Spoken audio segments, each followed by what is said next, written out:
So TMI warning right now about this video. I just had to throw that out there. For some of you, this might be too much information, but as a trail runner, ultra runner, this is a subject that I am very close to and very familiar with. So to me, it's just par for the course when you're sitting down having a beer and chatting with your buddies over the last trail run that you just did. So I am going to go full send into this video regardless. So TMI warning, as an ultra runner, I've spent more hours on the trail than I can count. And during most of my ultra races, ultra runs, the only part that I truly dreaded wasn't the distance, by the way, at all. It was pulling off the trail to go to the bathroom, right? Because I'll be honest, when I was running my 100-miler, by mile 75, I was getting close. I was getting so close to time cutoffs that pulling off the trail meant stopping and wasting time, valuable minutes, right? Peeling, just so I could peel off my layers, go to the bathroom, put them all back on, and get back on the trail. So it broke my rhythm every single time. So when I first learned about this small outdoor apparel company while I was listening to one of my favorite podcasts called Second Nature, I actually was super intrigued to hear about this company that was disrupting the apparel market with a whole new take on pants that women have worn for decades, right? So I was super intrigued. So their founder, Georgia Grace Edwards, she created something called the SheFly.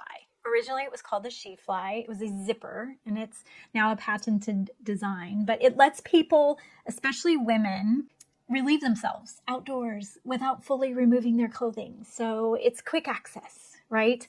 Which I think is brilliant. And I was wondering why I didn't hear about this back in 2013, because she hadn't invented it yet. But that was when I could have used it. So, but anyway, I thought this was brilliant, and I loved that it was built from her lived experience. So the founder created this special zipper from her own experience as a glacier guide in Alaska. So that tells you right there that the struggle was real for her as a female guide, right? So she was the only female guide in that company. And so she had this problem that she had to solve. And so she created a product that actually solved a real problem that she was experiencing. And I love this. So this zipper allows anyone to answer nature's call anywhere, right? Without having to expose themselves to the elements. Now, as a trail runner, I can say this and not blush, because this is something that we deal with all the time. Going to the bathroom, and you are literally anywhere. Like, it could be anywhere. And so anyway, so this conversation is all about that. So, but anyway, this zipper allows anyone to answer nature's call anywhere without having to expose themselves to the elements. So I'm going to link her pitch in below, somewhere around here, so you'll be able to see it. But what caught my attention wasn't just the product that she was creating or this business, but it was the rebrand around this product, because that product and the story behind it has evolved in such a short time. So I wanted to share. So the SheFly, as the product was originally called, had made real waves in outdoor innovation. Right? They built a loyal community of women adventurers who were so stoked to find this product.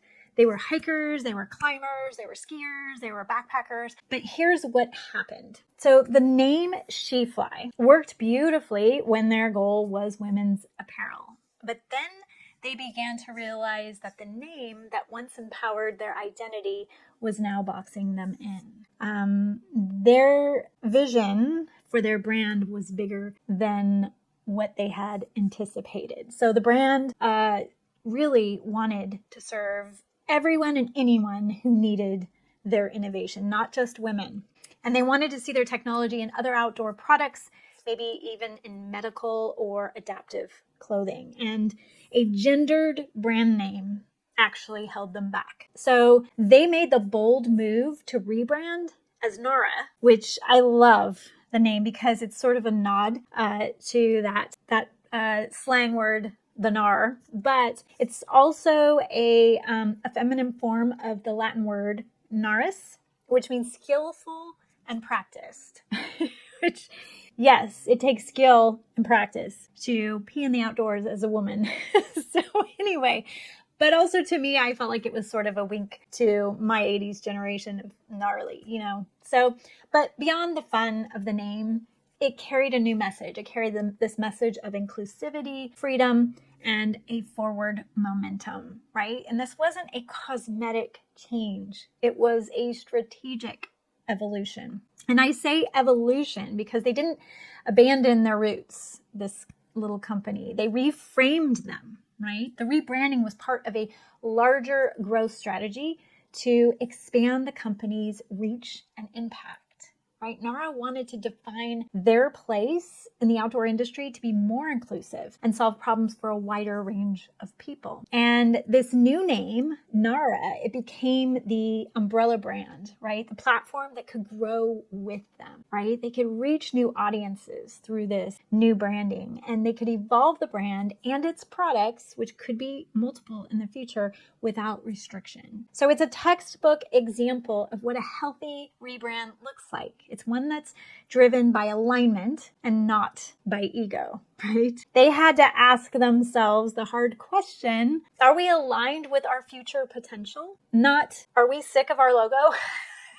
Which, I'll be honest, it happens. Owners and business founders actually say things like that. So, and this is where I think the Gnara story becomes such a powerful mirror for small business founders, because what happened to them, that moment when their name no longer fit, right? It's something that I see all the time with growing brands. And it usually starts with something small. And sometimes it's just a feeling like that maybe there's something off that's not quite in alignment anymore. And maybe a business has outgrown their message, right? The original message, or their audience has kind of shifted, or their offer has evolved. And suddenly the name or the identity that once fit perfectly starts to feel a little limiting. So Gnara recognized this, right? They recognized it kind of early, probably because they were looking at licensing their product and the whole structure around that. So good news was they didn't wait until their brand was confusing to customers or limiting their partnership. They saw the red flags for what they were, and they shifted into something a little more aligned, right? So there's a few lessons here I think are worth pulling out. So the first lesson is about naming and inclusivity. Or just naming. Let's just say naming. So SheFly was a great name for a specific moment and audience. It was really sort of this rally cry for women who were tired of pants that didn't consider their needs. And these are pants that we've been wearing for decades that we were actually, what I learned from the founders, given permission to wear, especially in the government, in the Senate or House of Representatives or something like that. But anyway, but as the brand matured, it became clear that the name wasn't inclusive for them. And that's a good reminder that your brand name should be wide enough to hold your future, right? Not just your present. So you don't have to know exactly where your business will be going, right, in the next 5 to 10 years, but you should leave space for evolution, or at least be thinking about it in the back of your mind. So the second lesson that I wanted to pull out of this small business rebrand story is about separating the brand from the product. The Gnara story reminded me of how often I see this confusion with my own clients. I've had plenty of flounders. It's not the word I wanted to say, but I have had plenty of founders who wanted to name, or who had a name of a product and needed help with the rebrand or rebranding it or helping to refine it. And when I asked the name of the business, it was the same. So it sounds kind of like it sounds kind of trite, I guess, but it creates problems later down the road. And when you name your product the same name as your company, and those are identical, your brand really becomes tied to that one offer or that one product or that one service, right? So that makes it really hard to grow and pivot in the future should you want to do that. So your company name should be the container, right? The company name is the container. The larger story that can hold many products, services, or even just ideas, right? So you want to have a container that holds all of those assets. So your products can change, your product names can change, they can evolve, or you can even retire them if you want, right? Without having to change the name of the company. But your brand and the name of the company should have the space to keep growing. So the third lesson I wanted to pull out of this is about timing. And rebrands happen for various reasons, right? But oftentimes they happen for two reasons. They either happen because of panic or they're happening because of purpose. So panic rebrands are reactive, right? They come from fatigue or frustration or maybe,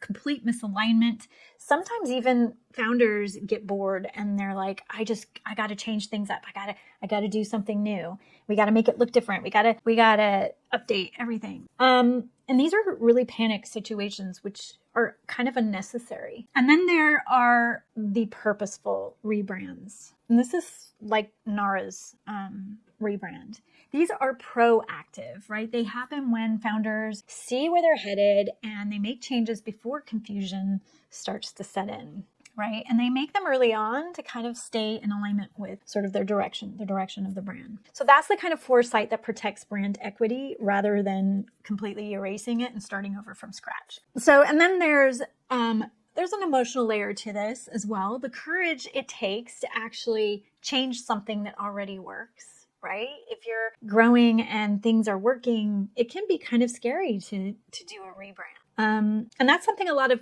founders might struggle with too. So, but here's the thing. I think it's easier to rebrand when your business is, I think sometimes it might seem easier to rebrand when your business isn't performing because you're thinking, okay, this could be the thing that kind of, gets us back on track, right? And it's much harder when people already know and love what you've built, right?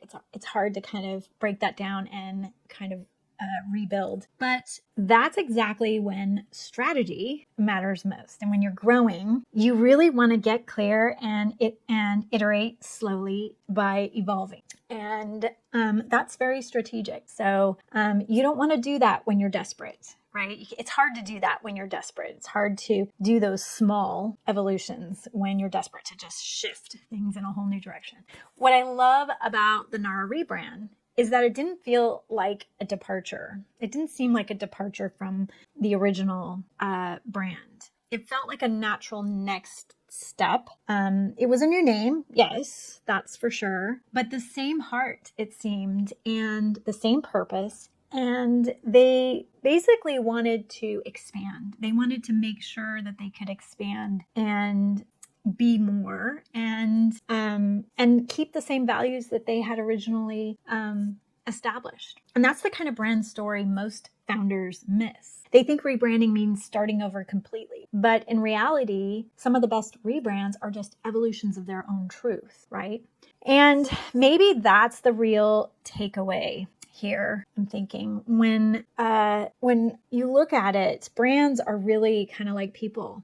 I mean, we're all meant to evolve. We all do evolve. We change over time, right? And the longer you're in business, the more you learn and the more your audience changes too. And the more clearly you see what you're actually here to do because you can look back and kind of see where you've been, right? So the question is whether your brand is still growing with you or quietly holding you back. So if you've started to notice small signs of friction, these little signs, if your message feels off, if your name feels too narrow now, if your business has evolved, but your brand really hasn't caught up, those are the same early flags that Gnara probably paid attention to. And it's better to notice them now and early than to wait until your audience feels that confusion too. So, but here's the thing with rebrands, you don't have to rush into them and you shouldn't really. In fact, sometimes the best thing you can do is pause and take inventory. Look at your story. And what I mean by story is look at where you've been. where you are now and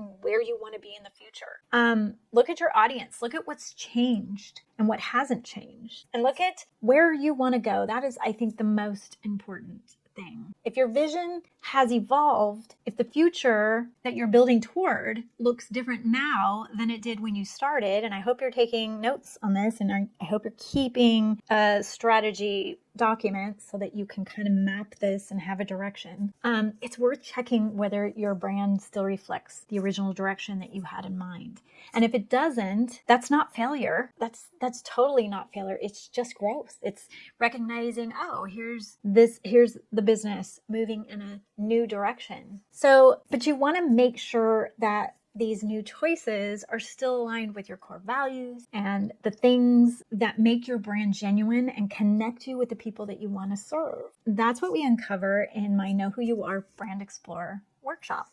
And I'll link that below so you can check it out if you're curious. But one last takeaway is just remember, and I know I may sound like a broken record here, and you've probably heard this everywhere, but your brand isn't just your logo or your name. It's the connection that you build. It's that connection with your customers, with your partners and collaborators, and your communities, and the way that people perceive you in general. It's everything, right? Everything that your business stands for. And when you can clearly communicate that story, everything else just becomes more clear, right? You begin to see which decisions will bring your marketing, your offers, and even your visual language, and yeah, probably your logo into alignment, right? So that's when everything, even a rebrand, can become easier, right? Because you begin to see the bigger picture. So on that note, if you're ready to realign and see your brand's next chapter a little more clearly, I highly recommend, and this is the shameless plug part, I highly recommend that you explore my workshops. And you can visit me at outdoorbrandcoach.com. That's where you'll find more information about my workshops. And hopefully some of that little story and rebrand reflection helped you see sort of your bigger picture or where you're headed, or, you know, maybe it brought up some red flags, which isn't a bad thing. It's actually good to be noticing and seeing these things so that you can evolve and you can pivot and you can adapt. So that's the whole point, right? So at any rate, I hope to be talking to you soon in the next video. So just stay tuned for that.